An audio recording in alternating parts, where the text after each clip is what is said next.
las fuerzas de Starling que ya vimos en intercambio capilar, ¿sí? Presión hidrostática y presión oncótica de la sangre, y presión hidrostática y oncótica, antes era del intersticio, ahora van a ser las de Bowman. ¿Está? ¿Está? Bien. Entonces, nos ubicamos. Arteriola aferente, capilar glomerular, arteriola eferente, ¿sí? Ese capilar glomerular está íntimamente relacionado con la capa visceral de Bowman. ¿Está bien? Y esa capa visceral de Bowman está formada principalmente por podocitos. Bien. Entonces, se va a generar una barrera de filtración entre esos podocitos y las células endoteliales del capilar glomerular. ¿Estamos? Bien. Bueno, y entre esos dos lugares, la luz del capilar glomerular y la luz de Bowman, separados por esa barrera de filtración, van a generarse dos tipos de fuerzas, ¿sí? Las fuerzas o las presiones relacionadas con el movimiento de soluto, que van a ser tanto presión hidrostática como presión oncótica, ¿sí? Y eso me va a dar una medida del pasaje de solución de un lado al otro. Pero por otro lado tengo que considerar también las características del filtro, las características de esa barrera filtrante. Entonces, la suma de esas dos variables van a determinar cuál va a ser la composición del ultrafiltrado. ¿Sí? Si hablo de que hay filtración, obviamente las fuerzas que favorecen el pasaje de plasma desde la sangre a Bowman están favorecidas, ¿sí? Entonces ahora le vamos a poner número a cada una de esas presiones y vamos a hacer los cálculos de la presión efectiva de filtración. Y después nos metemos a analizar la membrana filtrante, ¿sí? La barrera de filtración, para entender por qué tiene esa composición el ultrafiltrado. Y principalmente para saber qué es lo que pasa o qué es lo que espero encontrar cuando esa barrera empieza a funcionar mal, o empieza a tener una estructura distinta. Bueno, entonces, fuerzas de Starling, acá están mencionadas, la hidrostática del capilar, la hidrostática de Bowman, y ahí están las siglas. La oncótica del capilar y la oncótica de Bowman. Puedo sacar una de estas tres, porque su valor es 0. ¿Cuál es? La oncótica de Bowman, porque por definición dijimos que el ultrafiltrado no tiene proteínas. Entonces, si no tiene proteínas, la oncótica de Bowman, chao, 0. Entonces ya tengo una menta. Pero ojo, ténganla en cuenta, porque si cambia la barrera de filtración y empiezan a aparecer proteínas, ahí me cambia toda la historia. Bueno, entonces, vamos acá a definir la fuerza. Presión hidrostática del capilar, desde el capilar hacia Bowman. Presión oncótica del capilar retiene agua. Es como que favorecería el movimiento de agua desde Bowman hacia el capilar. En realidad no ocurre eso, en realidad no pasa directamente el líquido, retiene agua en ese compartimiento. Y en definitiva, la fuerza neta entre el capilar y Bowman sería la diferencia de estas dos, ¿sí? Y lo mismo con la hidrostática de Bowman, que fíjense, sería una fuerza que está en contra del proceso de filtración. Fíjense los valores. Esta diapositiva pone una serie de valores. Otra diapositiva pone otra serie de valores. Eso también ténganlo en cuenta. En el trabajo práctico vamos a trabajar con la segunda que les voy a mostrar, con valores de 45 más o menos, 40-45. Pero hay un concepto que es el que tienen que recordar independientemente del valor absoluto que usen de presión hidrostática. que ahora lo vamos a mencionar. Entonces, fíjense, este autor propone presión hidrostática de 55 milímetros de mercurio, que es la presión debida al líquido que se encuentra en la luz del capilar, ¿sí? Esto va a estar relacionado, esta presión hidrostática está relacionada directamente ¿con qué parámetro cardiovascular? Con la presión arterial media. Entonces, si la presión arterial media aumenta, esa presión hidrostática va a aumentar. Si la presión arterial media disminuye, esa presión hidrostática baja. ¿Está bien? Pero acá la denomino presión hidrostática. A nivel del capilar no es presión arterial. Es presión hidrostática del capilar. O del capilar. Bueno, 55 milímetros de mercurio. La presión oncótica es de 30, del capilar. La presión hidrostática de Bowman, es decir, la presión que genera el líquido que ya se está filtrando, fíjense que es una presión relativamente baja. Y es baja ¿por qué? Tiene 15 de valor asignado. ¿Por qué creen que es baja? Si se está filtrando mucho. Se filtraron como 180 litros. ¿Por qué? ¿Y por qué no aumenta la presión hidrostática en Bowman? Bien, porque fluye, se mueve, sigue hacia los périneos. Entonces, ¿qué es lo que pueden hipotetizar ahora? Que si hay una obstrucción a ese flujo, la presión hidrostática de Bowman va a aumentar, ¿sí? Y va a empezar a disminuir la presión de filtración, la neta de filtración. ¿Está bien? Bueno, entonces, haciendo la cuenta, hidrostática del capilar menos oncótica de Bowman menos la hidrostática de oncótica del capilar, perdón, hidrostática de Bowman, me quedan 10 milímetros de mercurio de presión efectiva hacia la filtración. Bien. Acá están otra vez las cuentas. Lo pueden acomodar la ecuación de cualquier manera, porque dependen de lo que lean, van a encontrar distintas fórmulas escritas. Yo lo que siempre les aconsejo es que recuerden la imagen y recuerden cuál va para un lado y cuál va para el otro. Y después definen la ecuación en el sentido y poniendo los componentes como ustedes quieren. ¿Sí? Bueno, vamos una más. Fíjense, esta es la otra imagen. Por ahí vamos a usar estos valores en la guía de trabajos prácticos. Y esta es importante, ¿por qué? Porque me dice lo que pasa en el extremo arteriolar, de este lado, y lo que pasa en el extremo, no es venoso, eferente. Sigue siendo una arteriola.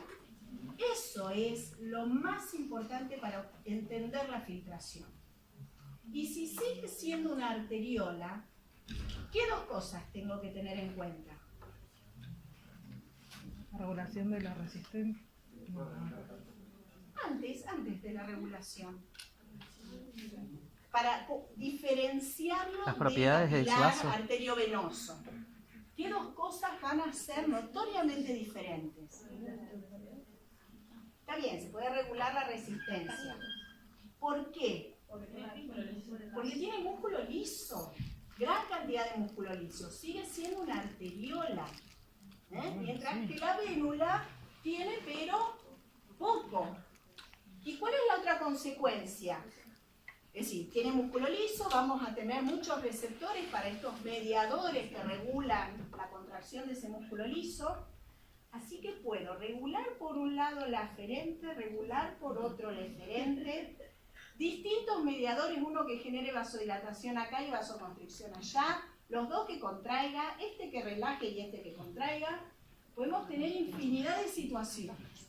Por eso les digo que lo importante es que entiendan qué es lo que pasa en el medio, qué es lo que pasa en el glomérulo, al modificar las distintas resistencias. Entonces, es arteriola, tiene músculo liso, y la otra característica es que la presión hidrostática de esa arteriola sigue siendo alta. No toma los valores venosos de 20, 15, sino que sigue teniendo valores de presión altos, justamente por esa estructura de la arteriola. ¿Está bien? Entonces, otra vez, presión hidrostática del capilar, 45. Presión oncótica de Bowman, 0, para que no se lo olvide. Presión hidrostática, presión oncótica del plasma le pone 25 y allá le ponía 30. Y presión hidrostática de Bowman, 10, y allá le ponía 15. En definitiva, tenemos la misma presión neta de filtración. ¿Está bien? Pero fíjense qué es lo que pasa del otro lado, en la eferente. ¿Cuál es la presión efectiva de filtración? 0. ¿Cuál de las 4 presiones cambió? La oncótica del plasma. La oncótica del capilar. ¿Sí? Cambia la concentración de proteínas en el capilar glomerular. No cambia la hidrostática. Mientras que en el capilar sistémico cambiaba la hidrostática y no cambiaba la oncótica. ¿Bien? ¿Y la hidrostática de la cápsula no cambia? No, esa es mientras haya flujo, esa sigue siendo 10. ¿Está bien? Entonces, ¿qué nos quiere decir esto? Que hay un gradiente de presión a lo largo del glomérulo. No es que siempre es este valor de 10 en toda la longitud del capilar glomerular, sino que empieza siendo 10 y va disminuyendo a medida que avanza el líquido por el capilar.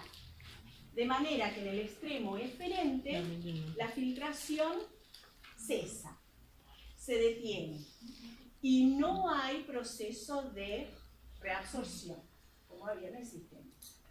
¿Está bien? Bueno, esta comparación de uno y otro lo vamos a hacer bastante en el... Bueno, sí. No, estaba leyendo. Presión efectiva de filtración en el capilar glomerular. Entonces vamos a ese valor neto, representado en un gráfico, ¿sí? En donde tenemos la presión en milímetros de mercurio, y acá lo que se grafica es la longitud del capilar glomerular. ¿Está bien? Entonces fíjense que la presión no dice qué presión es. Esta línea representa la presión hidrostática y la otra línea curva que empieza en 20 representa la oncótica. ¿Sí? Entonces, ¿qué se ve? Que la presión hidrostática entre el extremo aferente y eferente no cambia, se mantiene en 40, pero lo que sí cambia es la oncótica. ¿Está bien? Se va haciendo cada vez mayor hasta que iguala la presión, o hasta que determina que la presión efectiva de filtración se haga 0. ¿Está bien? Otra vez los cálculos. Y en el extremo eferente, bueno, el aumento de presión oncótica. Y ahí está el mismo gráfico, un poco más moderno, ¿no? Aquel libro es medio viejito, pero se veía bien. Bueno, ¿por qué aumenta esta presión oncótica a medida que avanzo por el capilar? Porque las proteínas no se filtran. Porque el líquido Se filtran. Se filtra la solución pasa hacia Bowman y han concentrado las y proteínas. quedan las proteínas. ¿Y eso quién es el responsable de que queden las proteínas? La membrana basal. La barrera de filtración glomerular. Entonces, es clave la barrera de filtración glomerular para que estas presiones se comporten de esta manera. ¿Okay? Si la barrera de filtración glomerular me deja pasar proteínas, estas diferencias de presiones ya se alteran. Sí, caballero. ¿Por qué la presión hidrostática no disminuye también? Porque son dos arteriolas. Las dos tienen músculo liso y regulan la resistencia y se mantiene una presión hidrostática constante por el tipo de lecho vascular en el que estamos. No sé si vieron ya en la parte circulatoria cómo la presión hidrostática en los distintos segmentos del árbol circulatorio va cayendo a medida que cambia la estructura del vaso, ¿sí?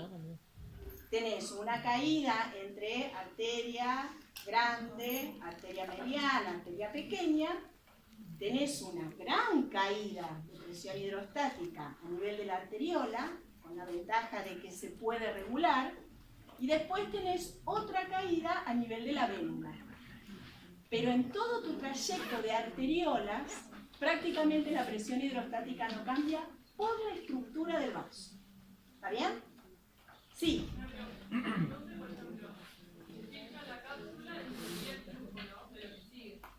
Ahí vamos. Disminuye. Ahora vamos. Sí, hay una... En ese pedacito entre la arteriola eferente y el capilar arteriovenoso, también hay una situación anormal que no se encuentra en ningún otro lecho vascular. Ahí vamos. Bueno, ¿hasta acá vamos bien? Sí. Entonces, la tasa de filtración glomerular o la velocidad de filtración glomerular son los mililitros de plasma filtrados por minuto. ¿Bien? Muy sencilla la definición. Y, fíjense, lo puedo traducir en una ecuación en donde digo que esa tasa de filtración glomerular o velocidad de filtración glomerular, como la quieran llamar, depende de una constante y de la presión efectiva de filtración. ¿Sí? Esa presión efectiva de filtración es la resultante de las de Stalin. Bien, y esa constante depende de la barrera filtrante. Entonces, fíjense que queda muy claro en esta forma de expresar la tasa de filtración glomerular, queda claro que el filtrado depende de la presión efectiva de filtración y también depende de las características de la barrera filtrante, de esa constante de filtración que si no hay ninguna alteración orgánica se va a mantener en un valor constante en el curso de meses, años. ¿Sí? Bueno, entonces tenemos el capilar glomerular con todos sus podocitos, ahí se ven los pies de los podocitos revistiendo, rodeando estos vasos sanguíneos que tienen una característica, son vasos fenestrados. Muy bien. Entonces este es un corte de ese capilar glomerular. Acá se ven las células endoteliales, se ven los espacios entre las células endoteliales y se ven los pies de los podocitos rodeando a ese capilar. ¿Está bien?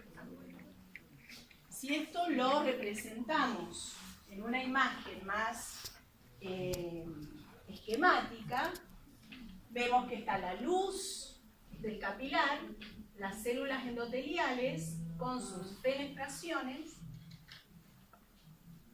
una membrana basal y los pies de los podocitos separados también por un espacio que va a tener un diafragma, ¿sí? Que obviamente va a limitar el pasaje de sustancias por aquí. ¿Está bien?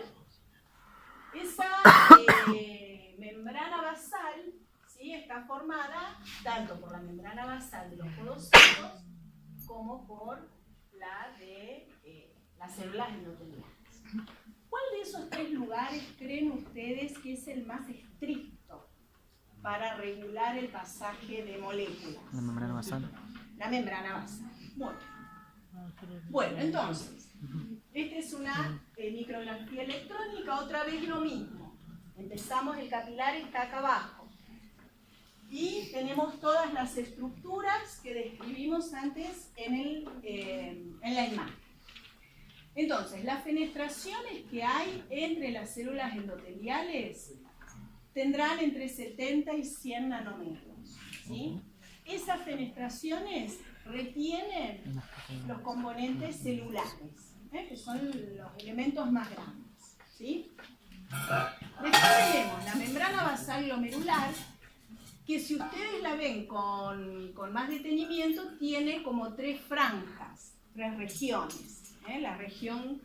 Dos regiones claras, excéntricas, que corresponden a las membranas basales de cada uno de los componentes celulares, y una región densa central. Esa membrana basal glomerular es la que impide el paso de macromoléculas, tanto en forma mecánica como en forma eléctrica. Y ahora vamos a ver cuál es el fundamento. Está formado por proteínas, colágeno, laminina, fibronectina, que van formando un enrejado, ¿sí? Y además glucosaminoglucanos, que le dan la gran cantidad de cargas negativas. Así que tenemos todo un enrejado de proteínas fibrilares sumado a glucosaminoglucanos con gran cantidad de cargas negativas que están repeliendo la mayoría de las macromoléculas que a pH 7,4, que es el pH normal de la sangre, ¿qué carga van a tener? Negativa. Negativa. Bien. Así que ambas cosas me garantizan que las macromoléculas no pasan. Ahora vamos a ver el tema del tamaño. Y después vienen los podocitos. Estos podocitos son las células epiteliales de la capa visceral de Bowman. Y fíjense la función importante que tienen, que es justamente sintetizar y excretar los componentes que forman esta membrana basal glomerular. El colágeno, la laminina, la fibronectina, todo eso lo fabrica el podocito y se secreta a ese espacio entre ambos epitelios, ¿sí? De manera, aparte estas células no se recuperan, no se dividen y no se regeneran. De manera que cuando estas células sufren una muerte celular por falta de oxígeno, es lo más probable, y acuérdense que el oxígeno que les llega es muy poco, estas células no se recuperan. Y al ir disminuyendo la cantidad de podocitos, la estructura de esa membrana basal empieza a cambiar. Y ya no tiene ese enrejado tan denso, no tiene la cantidad de cargas negativas suficientes, ¿y qué empieza a pasar? Moléculas empiezan a encontrarse en la cápsula del pulmón. Esa barrera está perdiendo selectividad. Bueno, acá, para hacerlo un poco más llamativo, los espacios entre las células endoteliales y entre los podocitos.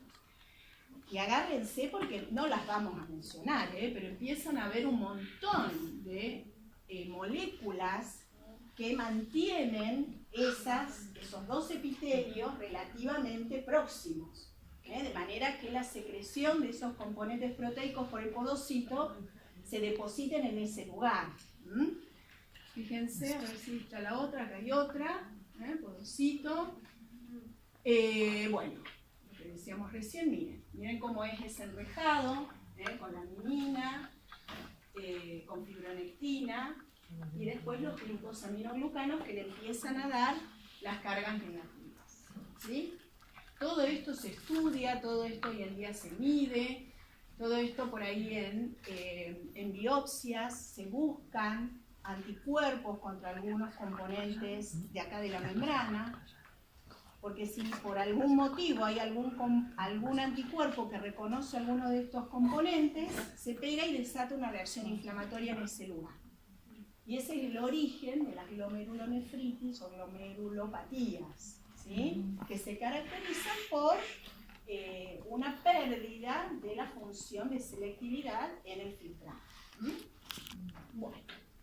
Bueno, entonces, la constante de filtración va a depender de la permeabilidad de la membrana, lo que decíamos recién, fenestraciones, membrana basal glomerular, ya terminamos, y el diafragma, que acá se los muestro en esta imagen, en la anterior no se veían,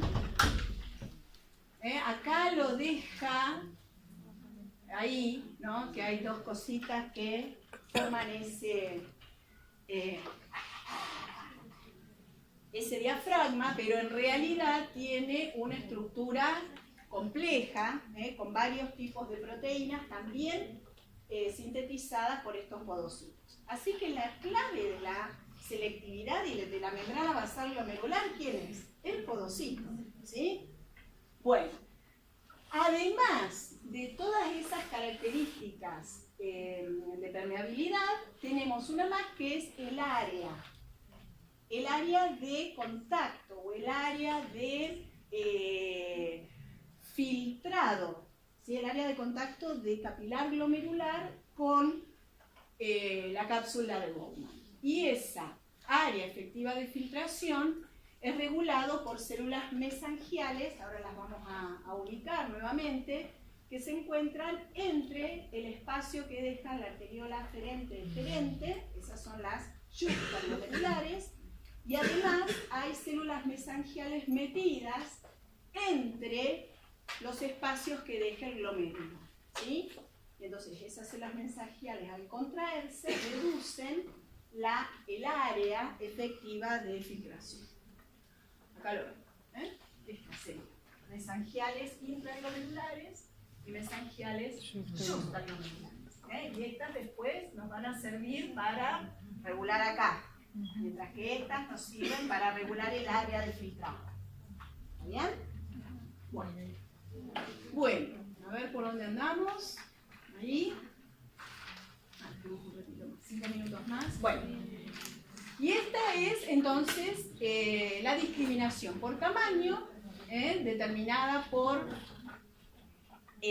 no solo los espacios que quedan entre las células endoteliales y el espacio que queda en el medio de ese diafragma, sino también por el enrejado que están formando esas proteínas de la membrana basal glomerular.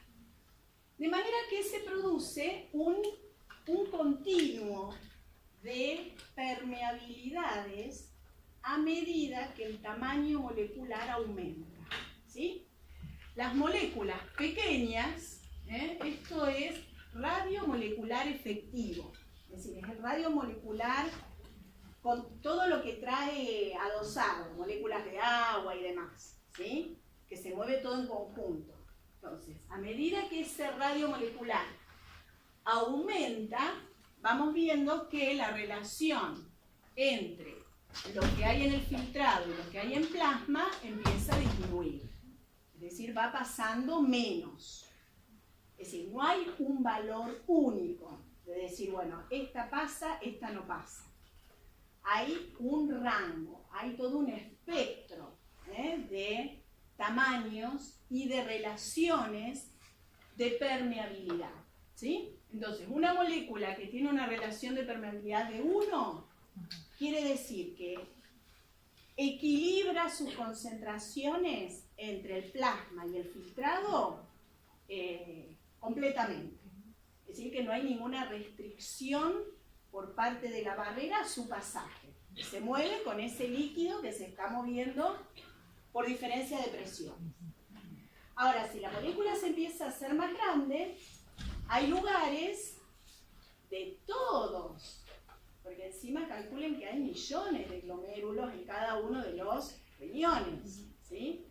Entonces, en algunos glomérulos, esa molécula ya de tamaño intermedio pasa más cantidad, en otros pasa menos, y tenemos una relación de permeabilidad menor a 1. Quiere decir que pasa, pero no todo. Es decir, no logra equilibrar las concentraciones a ambos lados de la barrera. Ya hay una cierta selectividad. Y finalmente tenemos las moléculas que tienen una relación de permeabilidad de 0. Quiere decir que lo que encontramos en el ultrafiltrado es 0. No pasa nada.